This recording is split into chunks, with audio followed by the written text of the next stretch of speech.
Саламатсыздар ма, қалайсыздар? Бүгін маш палау дайындайтын боламын. Менің рецептіммен дайындап көріңіздер. Өте дәмді, өте тойымды, қыстың уақытында бізге ағзамызға пайдалы тағам болып саналады. Менің рецептіммен жасап көріңіздер. Бізге қажетті заттар ет және көкөністеріміз қажет болады. Қазір алдымен етімді майдалап турап шығамын.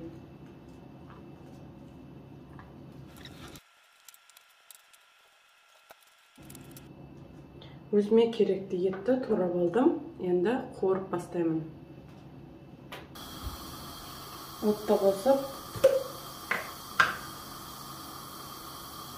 керекті мөлшердегі майымызды құйып аламыз.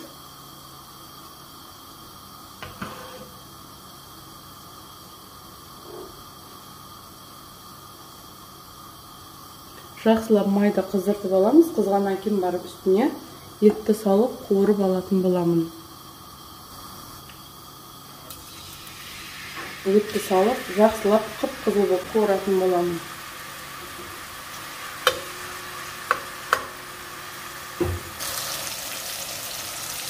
Ет суы тартылды. Ет жақсылап қуырылды. Қарасаңыздар. Енді үстіне бір штук чеснок, жуаны, және де жарты штук қатырылған болгарский саламын, және де қызанақ саламын. Қызанақ пен болгарскийді жақсылап дәмі шыққаннан кейін сүзіп алып тастайтын боламын. Тағы да жақсылап қуырамыз. Ешқандай да суы қалмау керек.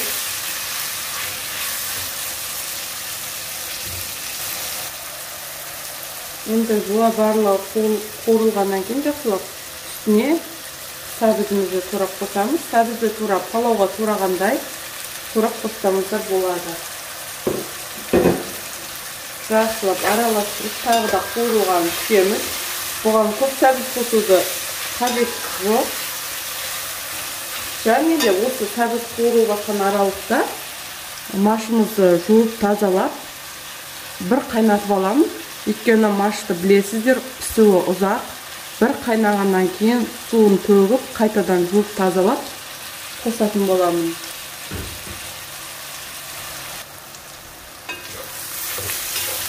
Жақсылап қуырылғаннан кейін үстіне 1 литр су құямын.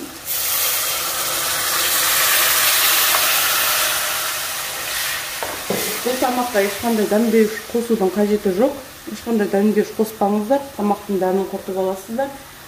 Тек тұз ғана қоссаңыздар болды. Енді қайнағанын күтіп, еттің жақсылап жұмсарғанын күтіп барып, одан кейін машты саламын, одан кейін күрішті салатын боламын. Қазір тамақ жасау барысында барлығын көрсетемін. Татымына қарай тұзды қостым. Етіміз біздің жақсылап қайнап, пісуге жақындады. Енді үстіне жаңағы машымды жақсылап қайнағаннан кейін тағы да 2-3 қайтара жуып жіберіңіздер.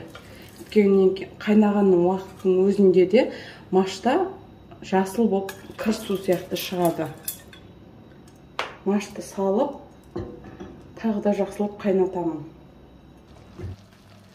Міне біздің маш жарылды. Суымыз бар.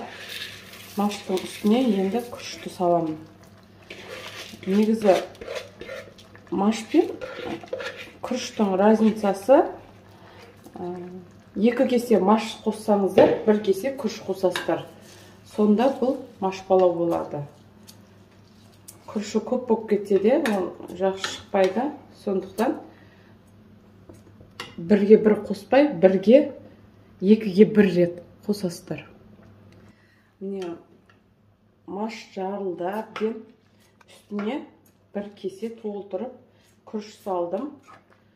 Негізі маш палау дегеніміз бұл машы көп, күріші аз болу керек, сонда тамақ өте дәмді болып шығады. Енді 1 рет астын қатты қойып қайнатып аламыз. Қайнатып алғаннан кейін міндетті түрде оттың астын баяулатамыз. Сонда тамағымыз өте дәмді болып шығады. Баяу отта, енді жақсылап бір қайнасын. Міне ыстық тамақ дайын болды. Менің рецептіммен жасап көріңіздер. Өте дәмді, өте пайдалы тағам болып шығады. Және де менің каналыма тіркеліңіздер. Ұнаса комментарий қалдырыңыздар, және де қоңыраушаны баса кетіңіздер. Сіздердің әрбір қолдауларыңыз мен үшін маңызды. Сіздермен болған мен Накипбекова Гүлжанар.